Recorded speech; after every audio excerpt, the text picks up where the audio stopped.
You've seen the glitch. High-level code looks beautiful, but on the edge, beauty is a luxury we can't afford.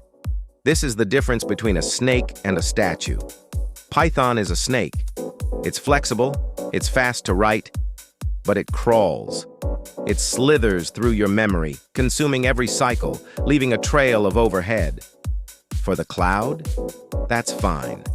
For a microchip with 64 kilobytes of RAM, it's a death sentence.